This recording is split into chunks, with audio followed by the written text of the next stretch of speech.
Good morning, everyone. We are so happy that you're able to join us today. We have a very powerful session today, and I know you are not going to miss it for anything. We have Jeremy in the house, is a vice consul at the U.S. Consulate General. He will be talking and discussing with us on his journey from the corporate world to diplomacy.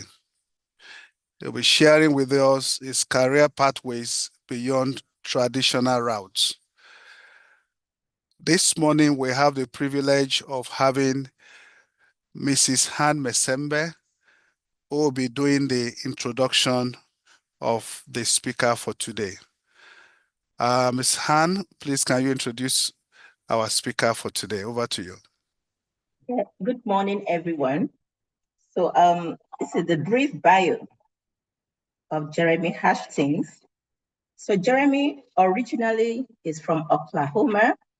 He attended Northwestern University where he graduated with majors in mathematics, economics, and geography.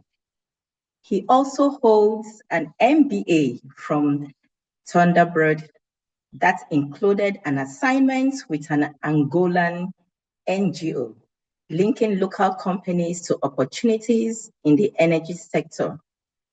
His career prior to joining the State Department included chapters in management, consulting at Deloitte, real estate strategy at Banana Republic, international business development at Starbucks, and dairy innovation at Saputo. That's a Canadian multinational. Outside of work, Jeremy has served on several nonprofit boards and is a member of the Extra Miller Club, a group whose members endeavor to visit every country, county, and county equivalents in the US. Under the motto, the shortest distance between 2 points is no fun. Thank you so much. You're welcome, Jeremy. Can we put our hands together for our speaker for today? Jeremy, you're welcome to American Spaces Nigeria. Thank Over to you. you. All right. Thank you. And thank you, Anne, for that lovely introduction. I think the motto you just closed with, the shortest distance between 2 points is no fun, is a fitting motto to describe my career.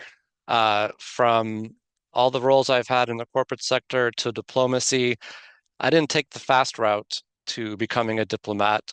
I took a very winding one that had a lot of twists and turns. But I think it was more fun that way, at least for me. So I just wanted to start with a little bit of an overview of the journey I've been on, share a little bit about, I think, some perspectives of what I've learned along the way, and then would love to hear what questions you have. So with that, I will try to see if I can advance this slide. Oh, there we go. Here we go. Let's start here. So as Ann mentioned, I'm from Oklahoma. It's not one of the most famous states in America. It's a pretty rural state. This is a picture of me participating in the World Championships for cow chip tossing. For those of you who don't know what that is, Oklahoma has a lot of cattle, and cattle tend to leave things behind when they're out in the fields. And so they dry up over time, and there's actually a festival involved in seeing how far you can throw one of these things. So that's me participating in that.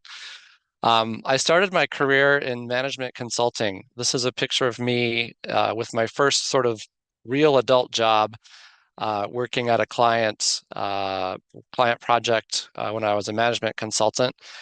I had projects in a variety of different industries, worked for an entertainment company, a defense contractor, a public school system in Los Angeles, was traveling all the time. It was kind of an exciting career to start with, particularly for someone who's curious about a lot of things and didn't have clear direction on kind of what I wanted to do.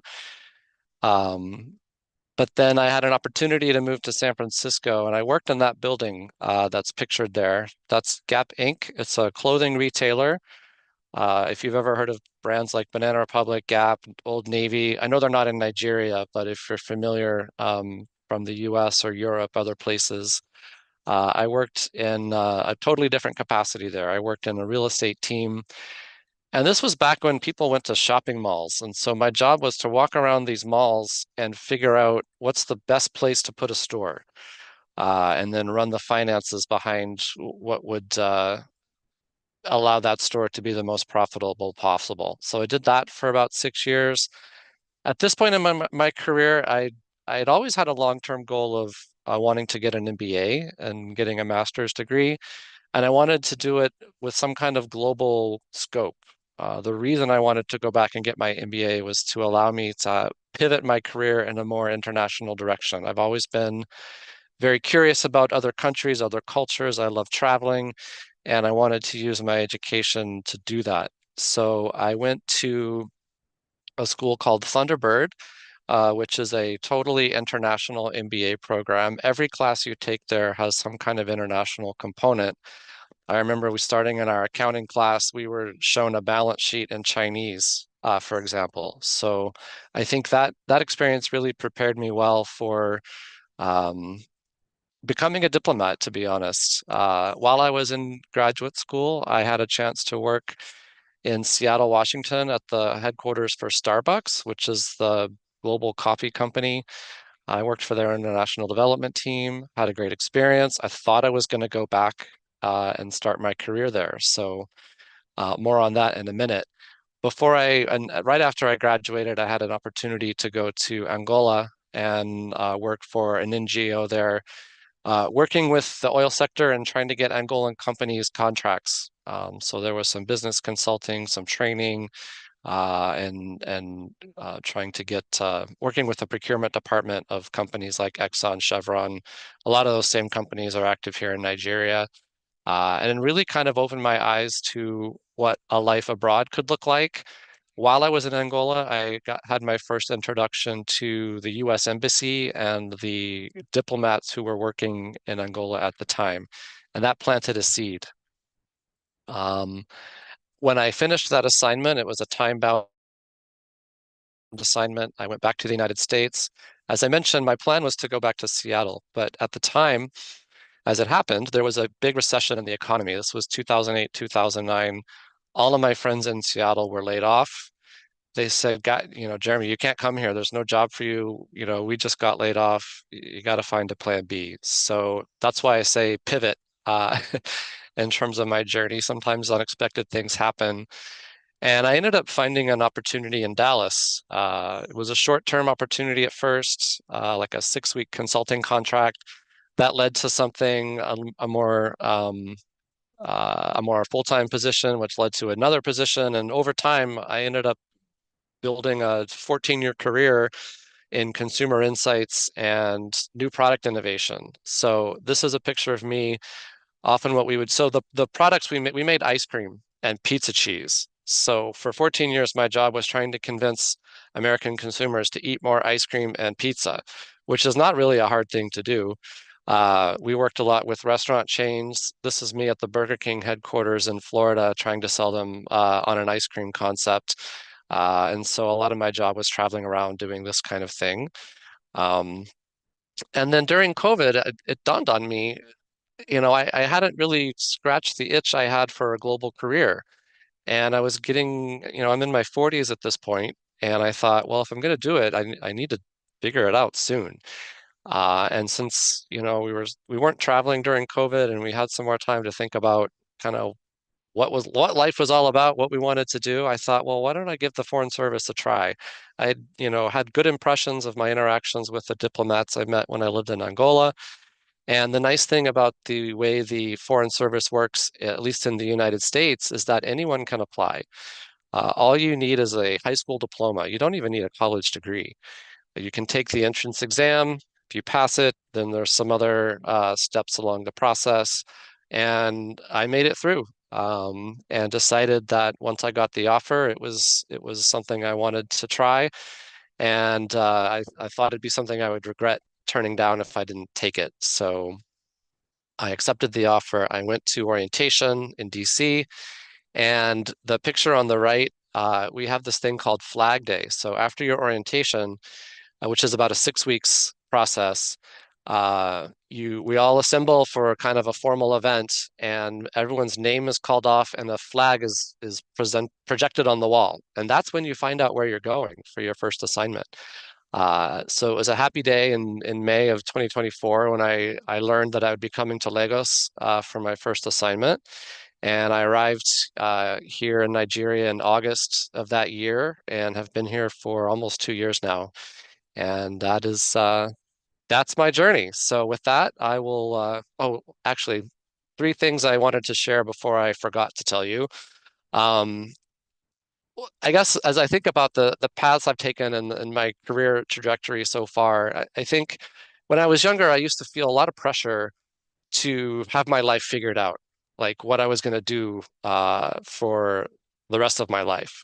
And what I realized is that that pressure is undue because all you can really do is solve for what's next. And what's next is a little bit more of a manageable question to answer. And especially if you let your curiosity guide you, what are the questions that you keep coming back to? What are the things that you think about in terms of the person you want to become? What kinds of experiences would feed that version of you? That is something I've kind of held on to as I've made all these twists and turns along the way. So I wanted to offer that up. I think the other thing, especially as someone who's changed careers pretty dramatically, there's still this concept of transferable skills. And it really comes down to what kind of problems do you like to solve? One of the things I realized when I was going through the selection process for the Foreign Service is that in my prior jobs, I was very good at taking a bunch of chaotic information, finding a story, finding a pattern, and then making a recommendation for what to do about that. And that turns out that's a very relevant transferable skill for the Foreign Service as well. So I was able to make that as part of my interview, and I think that helped. And then the other thing I would say is nothing happens without people. Um, we're human beings are social animals. Employment involves a lot of trust. It involves taking risk on somebody. And the more you can build trust and have a network that is sort of on your side and rooting for you, I think is really required in order to make a transition of some kind. So cultivating your network is really important. It doesn't have to be super formal. It's just so that you're top of mind with people and that people have a positive bias towards you and want to help you.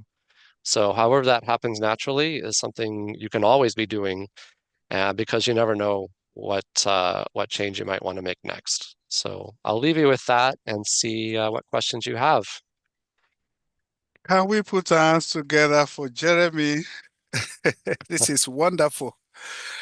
I hope particularly those of you who are students and are asking questions, how am I going to figure out my life? Hmm. That happened to me too. And I've learned a lot from what Jeremy just told us. And then I like these 3 points. You only have to solve for what's next. Let your curiosity guide you. Secondly, focus on transferable skills. What problems do you like solving? And finally, nothing happens without people. Cultivate your network. Many of you are seated together with somebody right now who are students from your school, who are students from other schools, and yet you have not even said good morning. That may be your next link to your success. All right. So let's begin to come up with our questions. Please use the chat box and we'll be able to read, or you want to raise your hand. Jeremy, please can you help us lower yes, thank you very much. Yes. So you are free to raise your hand and fire your question.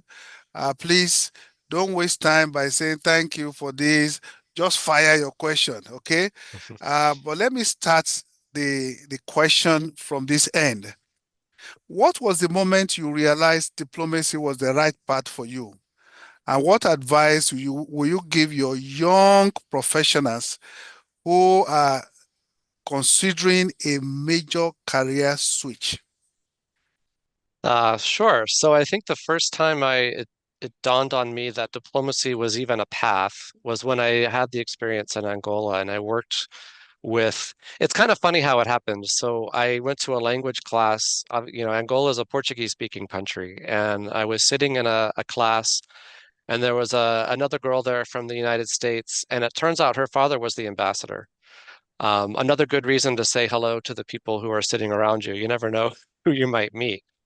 And so through that connection, and we got along, we were around the same age. She introduced me to a lot of folks in the embassy. And, I didn't grow up with a family that had done, had worked for the federal government or had any kind of government experience. My dad was a businessman. He was very intent on me kind of following a similar path. I never considered a job in the government. And I didn't know anybody who was in the government. It just wasn't on my radar at all. And that experience kind of planted a seed. So when you ask what was the first moment, it was really that. Um, and then I'm sorry, the second question was what again? What advice would you give young professionals considering a major career switch? Yeah, I think it really depends on what you are curious about. I think if you have a passion for something, people say follow your passion, that's great. Not every passion pays the bills. Okay, so I want to be realistic about that. But you can still be curious about things that do pay the bills. And I think it's a combination of who you know, what the opportunities are around you, what are you most curious about? And think about the person you want to become. What do you want to be learning? Who do you want to be meeting? What conversations do you want to be having? What part of yourself do you want to be developing? Every opportunity, every experience you have, it's a chance to answer questions like that, and that can guide you in terms of the choices you might make or be excited about next. And again, it's just about what you want to do next. I've had a lot of different experiences over the years. Almost none of them I would have predicted. None of this was planned out. The 22-year-old Jeremy didn't map all this out and say, here's what I'm going to do at 25, here's what I'm going to do at 30, here's what I'm going to do at 40. It's all a mixture of people I've met, opportunities that come along, things I got curious about. And I often try to think of yourself as like an 80, 90-year-old person looking back on your life. What's the things you're going to regret not doing? What's the things you might that might haunt you if you say no, or an opportunity you might pass up? So that's another lens I've used over the years to kind of help me understand what might make sense for the next step. Thank you very much. I had a painful experience when somebody asked me, "Am I interested in working with United Nations?" And Mm, because of some reasons, I turned it down, mm, and that haunted me for years. mm.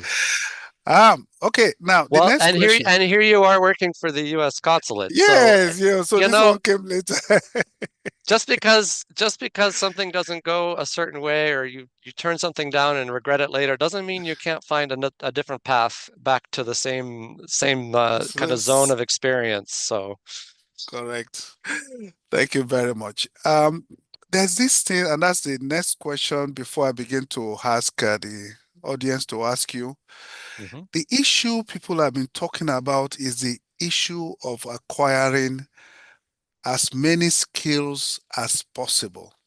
mhm, Now, I wanted to know what skills from the corporate world helped you the most in your mhm. current work as a diplomat. Interesting question. It's going to be things that you might not expect. I think time management is a big one. Uh, I think one thing I've learned working for the Foreign Service is that we are expected to do a lot and no time is wasted. And so being efficient with your calendar, how you spend your time, how you get things done, I think that has been really important. I think two other things I will say, it's interpersonal relationships. I mentioned earlier, nothing happens without people. The connections you build. We talk a lot about good offices in the Foreign Service, and corridor reputation is a big term as well. How you interact with people, how you help people, how you're open, when people are trying to engage with you, I think is really important. And it is a relationship business. Diplomacy is a relationship business. And I think that is how you relate to people is very important, even especially under stress, when there's a deadline, when things aren't going perfectly, and you might be a little short on energy and tired and whatnot. It's like you still have to show up and be nice to people and find a way to have grace under stress. So I think those are some of the key things. And then always be learning. I mean, technology is evolving all the time. I'm old enough that I remember actually learning how to type on a typewriter. These like technology has changed so much and you have to keep up. And now it's all about AI and what can that do for you? So always be the person who's aware of the new technology and keep your skills fresh, I think would be the other thing. Did you get that? Always be learning, be a lifelong learner. So we're going to switch now to Unilag, and then we followed it by going to Calabar before I ask another question. Unilag, can you please unmute yourself? Uh, Prof, please face us, Prof. Face the camera. All right, you are now facing us. Right. It's okay. Okay. Yes, thank you very much. My name is Adeshola Koyi. I work here at the University of Lagos. My first question is, being someone with background in mathematics, economics, and geography, how has that transitioning across fields, affected your perception of issues that borders on international development in particular? So that's the first question. Because there is always that intersection that many people are not aware of that comes up with, as a complex, interdependent and consequential relationship, which is very relevant to international development discourse. So that's my first question. Then my second question is, as someone with background in mathematics, if you were able to use a mathematical expression to describe your life's journey, what would that mathematical expression be? Thank you. All right. So the first question is trying to link my educational background to international development and kind of how does that apply, if I understood correctly. And I think it really stems back to my economics background and learning about macroeconomics, trade policy, and how economies grow. And I only had that at kind of a surface level. It was a bachelor's degree that I had, but being introduced to those notions of just supply and demand and how trade happens, that's enough. I mean, what you're going to learn most of what you're going to do on the job. But as long as you have a broad understanding, that really helps. It's context that's helpful. But I would say you can't expect everything you learn. You can't expect only what you learn in university to be relevant. And so that goes back to your curiosity and what you're learning, what you're reading, and things change, policies change. So staying fresh is something that is important. The other thing I would say about that, though, is the undergraduate experience for me was really about how to think, how to learn. And it was a little bit about the content and the material. I couldn't tell you half of the stuff that I was learning in college. Like I've forgotten it. But, but what I remember is how to study, how to learn something, how to approach a body of knowledge and try to get the big picture and then kind of get my head around it. And I think that's really in terms of an undergraduate skill, that's really what I took forward and what helped me. And in terms of a mathematical equation to describe, um, boy, I might have to think about that one for a little bit. It's a lot of it does not compute if you were going to try to make it logical. So I'm not sure it applies, to be honest. I think I would have suggested you use almighty formula. Yeah. All right, let's go to Calabar. Calabar, mute yourself, then we go to American Center, Lagos. Calabar, over to you. Good morning, sir. Good morning. My question is, how does the philosophy behind your motto, and let me read the motto out so you hear. The shortest distance between 2 points is no fun. That's what you said. So That's how what I does the said. philosophy behind that motto of taking the longer, scenic route apply to the slow and complex world of diplomacy? Thank you. Okay. I think the motto applies to how I arrived at diplomacy. But I think it can apply with diplomacy too. So the shortest path is no fun. Honestly, I don't know what the path is in diplomacy. I'm coming at it. This is probably my fourth career. I'm in my 50s, right? So I'm not going to be in the foreign service probably long enough to become an ambassador or something at a very senior level. For me, it's all about the adventure. It's about the cultures I get to interact with. It's about what I get to learn along the way. And so the shortest point between, or the shortest distance between 2 points is no fun. I've already forgotten what the motto was, but it's an attitude about life in general, and it's about not racing for some predetermined. It's about being open to opportunities, I guess, is what I would say, and letting your curiosity guide you and enjoying the moments that you have. I think if you're always looking forward to the next thing or always expecting something bigger or better, you're missing what's happening today. And to me, that's really where that motto comes into play. It's about savoring life as you're living it today, with an eye on what opportunities might be in the future. But that's not what you're obsessed about. It's about what you're getting out of what you're doing in the current moment, and then letting opportunities happen as they do. I think that's really kind of the spirit of what that motto is trying to get at. American Center, Lagos, please unmute yourself and ask your question. And by the way, if I could just add one more thing to the question about Calabar, you'll know when it's time for a change. If you're doing something and it's not feeding you anymore, it's not exciting you anymore, you know it's time for a change. And that's when you can find the next direction for you. All right, sorry. I think we're at American Center Lagos next. So, good morning.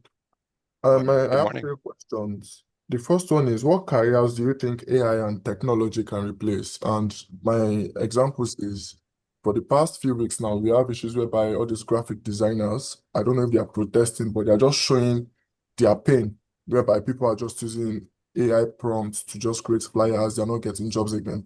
So what careers, so that we are the young ones, will not waste time learning and going through the process and then not getting profit from it? So that's my first question. The second question is, what is more important? Is it qualifications or physical skills, basically? Because from my own point of view, I don't think, quote and unquote, that it's very smart to pack like 12 degrees. And at the end of the day, you're getting 70,000 naira per month. Mm. So It's that's my okay. second. So That the two third is okay. question, No, two is the okay. third question. No, No, no, no, I'm no, going to no, ask you to no, no. repeat the third question anyway, because I won't remember it. But let's okay, take so, them in turn. No, And let me. just please hold him. He should, that's okay for now. Okay, so the first question was about AI and what jobs are at risk. I'm not an expert, but what I would say is jobs that are human-centered, so that involve relationships. I think that's where diplomacy is going to turn out well in terms of AI. Anything that involves a human touch, I think, is going to be really hard to replace with HI. Healthcare comes to mind.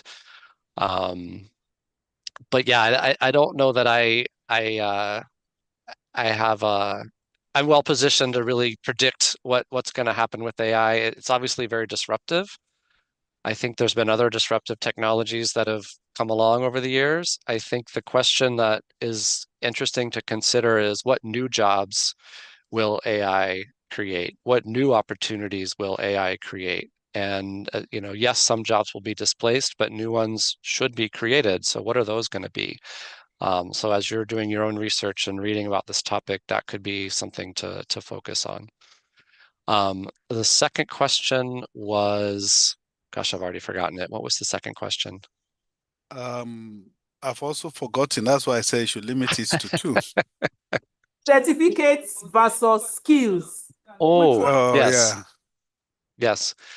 At the end of the day, someone's going to hire you because they need you to solve a problem.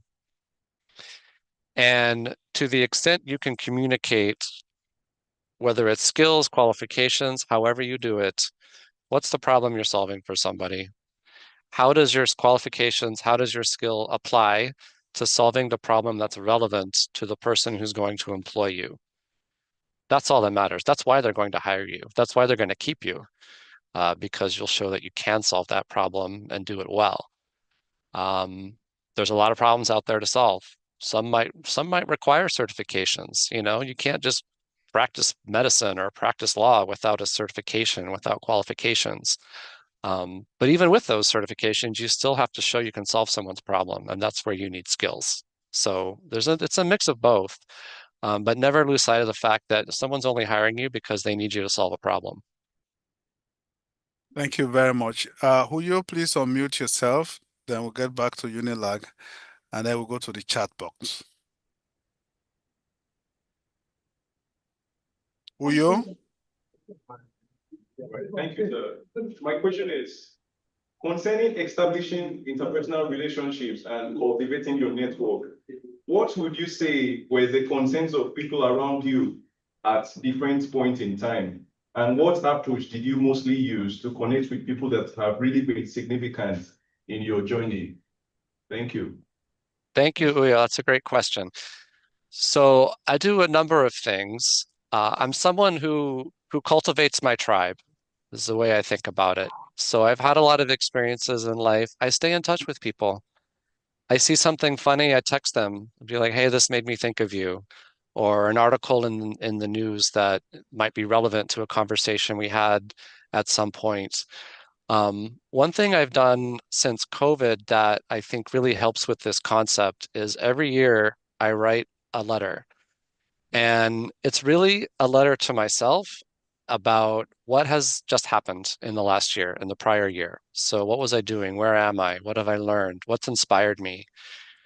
And I share that with my community. It goes out to about 200 people that I stayed in touch with and remain close with every year. I share photos of things I've done. It's not pretentious. It's not bragging. It's just, hey, you're someone that's inspired me. I just want to tell you what's going on with me. And what I found very interesting is that the people who are receptive to that kind of message, they respond and they want to call and they're like, hey, let's catch up. I want to, it's been a minute. Let's see what's going on. And we stay in touch that way.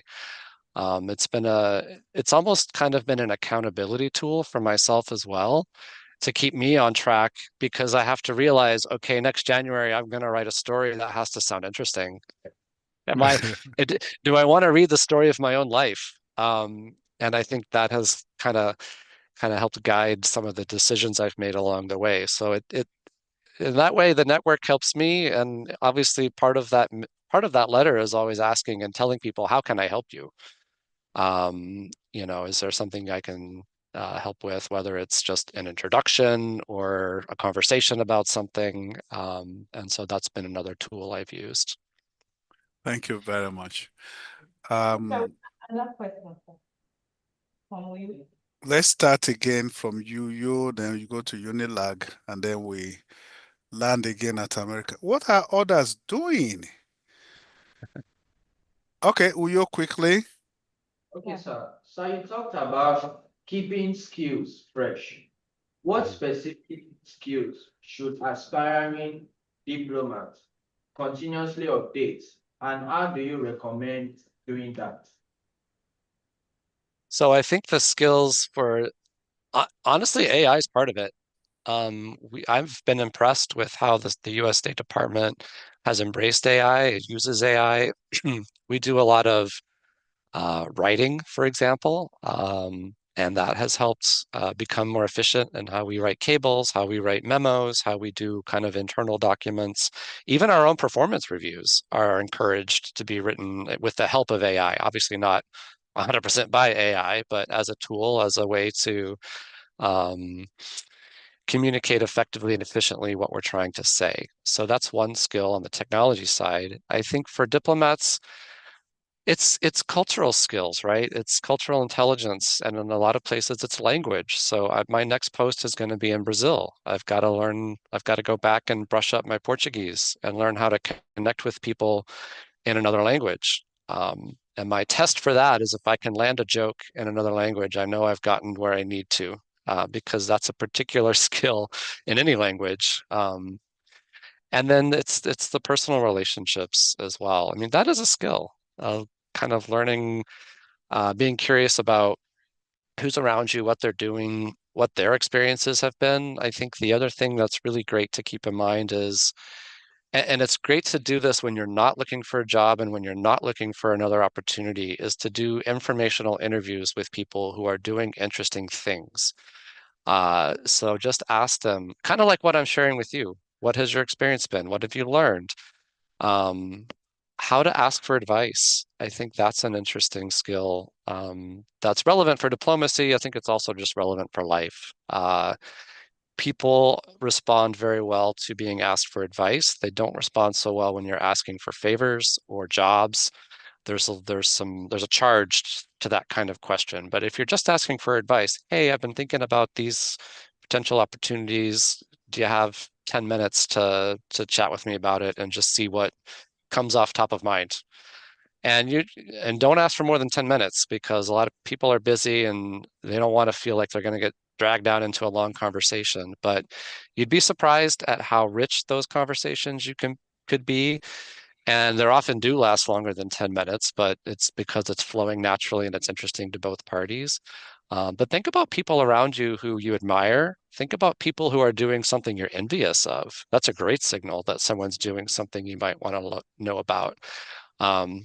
And just say, hey, would you have 10 minutes? I'd love to know more about this experience and what you have to say about it. That's a skill. Doing that regularly and intentionally, I think is another answer to your question. Thank you very much, Jeremy. We are now quickly, before we take live questions, let's go to the chat box.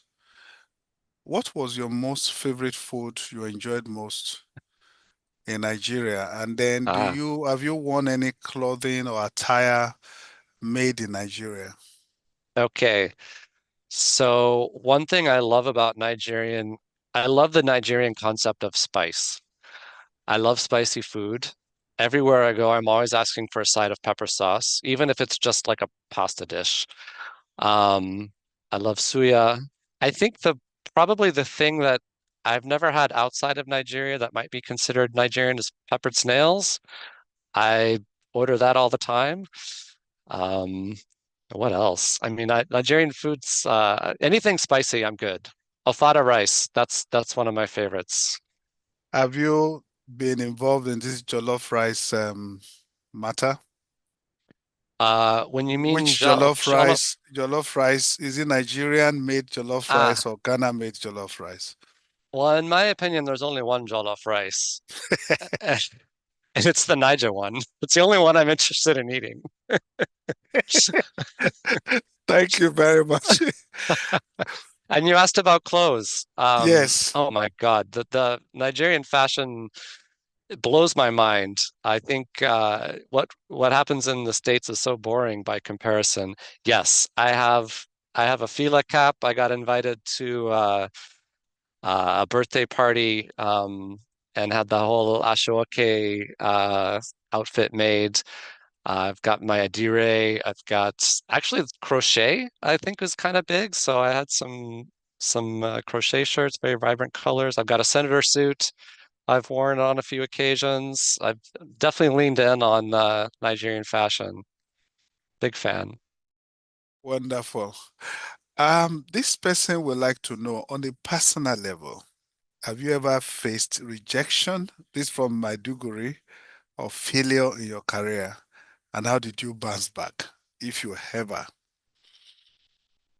Didn't catch that. I think that the audio went soft for a second. Do you mind trying to repeat Okay, that? have you ever faced rejection or failure in your Oh, career? And how did you bounce back? That's a great question because one of the key skills and attitudes that I think is really important in diplomacy, but really in any career is resiliency. Disappointments happen all the time. I mentioned when I came back from Angola and realized my plan A wasn't going to happen. So that was really tough. And I'm not going to lie, when I had to move to Dallas, I wasn't super excited about moving to Dallas. It wasn't my first choice.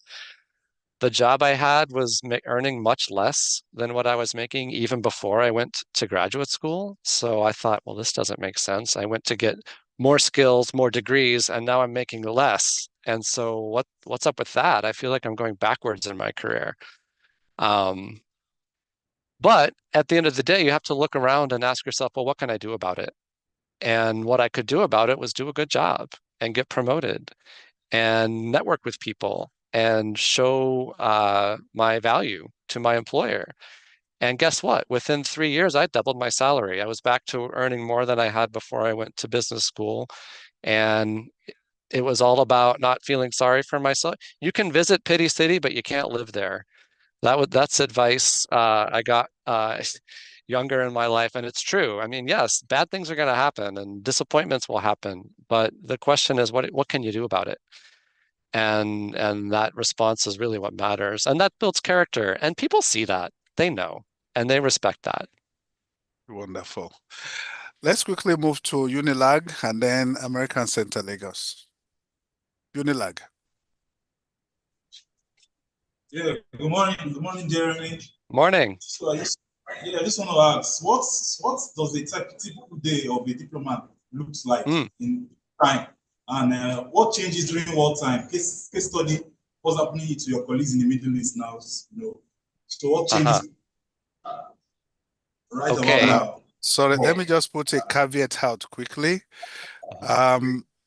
Our guest today, on this program, do not talk about policy-related questions, only personal questions. So please, you can go ahead and answer the question that relates to you personally. Okay. Yeah, I think so. You asked about a day in the life. So it's the day starts very early here in Lagos. We're at the office at 7 in the morning. And people have different jobs in the consulate, right? So I work in the consular section. We do a lot of things. We interview potential travelers. We interview people who have immigration petitions. We interview American citizens who are living in Nigeria and need a passport or need some kind of document notarized or something along those lines. So our days are mostly involved around doing interviews, processing casework, and that's the consular function. I'm actually an economic code officer, something I didn't mention about how the Foreign Service works. And maybe you know this, but when you come into the Foreign Service in America, you declare a certain specialization. And based on my background, I'm actually an economic officer. But the way the US Foreign Service works is you have to do a consular tour in one of your first two tours. That is the bread and butter of what diplomacy is. It's serving the people who live here, and it's facilitating ties between the two countries, the host country and the United States. So I can't talk about what people do in other sections. I'm curious to know, when I do become an economic officer, what that entails. But right now, I'm doing the consular job. Thank you. That's I was going to say, as far as folks in the Middle East and what's going on, there's all I would say is there are strong focus on serving American citizens in tough situations. So if they need to get out, we facilitate options to get out. Like when the conflict started in Iran, a lot of folks were stranded, flights were canceled. How do you get out? So we facilitate a big focus on facilitating serving American citizens who are in conflict areas. All right, thank you very much. Let's move quickly to American Center Lagos. Unmute yourself and ask your question. Then we'll begin to wind down. American Center Lagos. Good morning. Good morning. My name is Move back Oluwanisha. a little, please. And Yes. my question is, okay, for like when you explored your journey and those amazing journey, if someone is exploring theirs too and finding their own path in life, if there's a time they are confused or maybe it feels like they have no support whatsoever, what advice do you have for them? Okay. I feel like I've spent most of my life feeling that way. Because I've been interested in so many things. What do I do next? What about this? What about that? It's a great question. And I think that's where I fall back on being in tune with your curiosity. You have to talk to people also. I think that's where this concept of informational interviews becomes important. Think about the people in your life you're envious of. Oh man, that person's doing that. That sounds really cool. That's a signal of what you're interested in. If you're jealous of somebody and the job they have, that's a signal for that you might be interested in that. So find a way to talk to them. And often what you find is the path that they took isn't as straightforward as you thought. But you'll learn something along the way. And as I said before, nothing happens without people. So the more you can kind of have those engagements, those conversations, you will find your way. I think the thing that's really hard to, it's easy to say, it's hard to feel in your bones, is to have faith that it's going to work out. Something is going to work out. You know, I joke with my sister during COVID when everything was getting canceled and you couldn't really predict what was happening. We always told each other, something will happen. Mm-hmm. It's like something's going to happen. So you have to have faith that through your conversations, through your network, through your own curiosity and what you're interested in, that will guide you. It's certainly going to be uncomfortable at times. We all like certainty in life. But yeah, that's the advice I would give you. Talk to people. Thank you. Thank you very much. Calabar and I think Enugu. Okay. I want the three of you to please one question, 1 minute quickly. Calabar, who is asking a question? I am, sir. I am. Go ahead. Okay, good morning, Mr. Jeremy. I don't want to waste anybody's time. But did you experience any cultural shocks when you came to Nigeria the first time? And how did you, what was it, and how did you take it? Thank you. Thank you. Okay. Culture shock. I'm sure that I did. I've lived here long enough now to where Lagos feels like home. And I wasn't new to Africa. I think that was helpful. I had a lot of Nigerian friends back in America that were kind of telling me things about Nigerian culture and whatnot. I think what I was perhaps a little surprised by was the diversity in Nigeria, the languages, the cultures. You know, I do interviews and I see people from all walks of life across this country. Some people don't speak English. So learning some Yoruba, learning some Igbo, learning some Pidgin, like that has really come in handy. I'm not great at any of them, but in terms of a shock, kind of realizing, oh, it's not just English. There's like 500 languages that exist in this country, and it's still mind-boggling to get my head around, but that was interesting. And I think Lagos traffic in December, that was also a shock, but you know, we do what we can. All right, we go to Oka. Oka, please unmute yourself, and then we'll begin to wrap up. Okay. I want to know what are the biggest challenges you can relate with Nigerians, possibly things that questioned your former beliefs, things that affirmed your beliefs, and how did you handle it? And also, I want to know the similarities in entrepreneurship you found common everywhere, even in Nigeria. All right. So the first question, could you repeat the first question? You're asking about challenges. Yeah, the biggest challenges you can relate with Nigerians, possibly things that questioned your former beliefs and things that affirmed it and how you handle them. Challenges in Nigeria. I think. Sorry, you're muted. Can you please unmute yourself?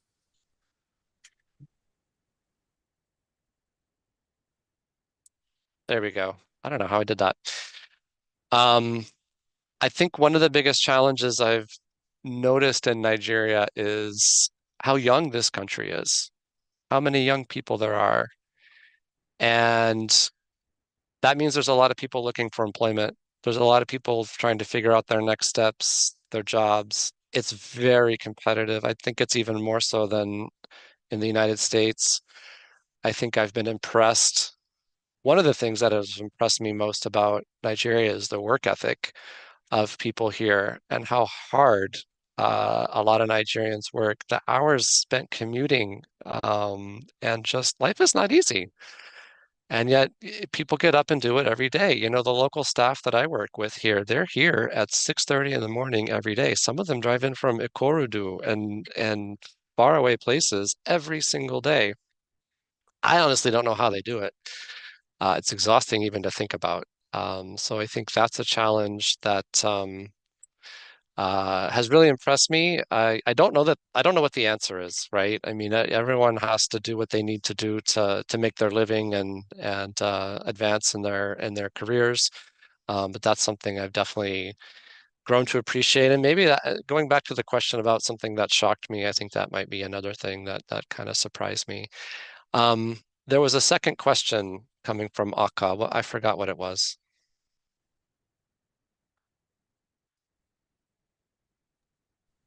So the second question was similarities in entrepreneurship you found common everywhere, even in Nigeria. Okay. I mean, Nigeria is an entrepreneurial country. I think because of how young it is, and a lot of people have to find their own opportunities, right? And so it's about what can you do to make your living? Find your own companies, found your own companies rather, and get involved in lots of different things to make money. I think the thing about entrepreneurship that is universal is the hunger and the drive to solve a problem, to offer a service, to network, to build, and just always be thinking about that. Like entrepreneurship, entrepreneurs I know back in the States, they're passionate about their businesses. They're 24/7 turned on, focused on their business and what they're trying to accomplish. And I think that is universal for entrepreneurs around the world. It's certainly true, I think, here in Nigeria. And the entrepreneurial spirit is cross borders, right? Like it's not a Nigerian thing, it's not an American thing. If you're wired that way, you're wired that way, and we all have to operate within our own cultural context. But I don't think there's a lot different between American or Nigerian or a Canadian or South African entrepreneur. I think the mentality is one that it's one that I find very inspiring because it does involve some risk. It involves hard work. It's not something I've done in my career, so I admire that greatly. But yeah, I don't know that I would say there's a giant difference globally across the entrepreneurial mindset. And that will be the end of today's session. Do you have like a last word, like a summary or something, just for like a parting shot? Sure. No, I appreciate the opportunity to connect with all the different American spaces across Nigeria. It's a great honor to be able to speak with you today. I wish you all very well. I'm going to miss my time in Nigeria. I'm going to miss the spicy food and the colorful clothes and the music. But luckily, a lot of that I can take with me. So appreciate the opportunity. I would just go back on what I started with. Don't feel like you're in a race to solve every question in your life. Um, you know, get curious, figure out what problems you can solve, don't only worry about what you want to do next, and talk to people, learn from them, get curious, because your next opportunity is only going to come through a personal connection of some kind. So yeah, I think I'll end it there. Can we put our hands together for Jeremy? Thank you very, very much. You're very welcome. We are happy to have had this session with you, and I believe that you also enjoyed the session. Very much thank so. you very much. For all of us, thank you for joining us today. Please make sure that you look out for the next edition. The next edition is going to be also as super as the one we had today. Have a wonderful day. Bye-bye to you. Bye, everyone. Cheers, everyone. Bye.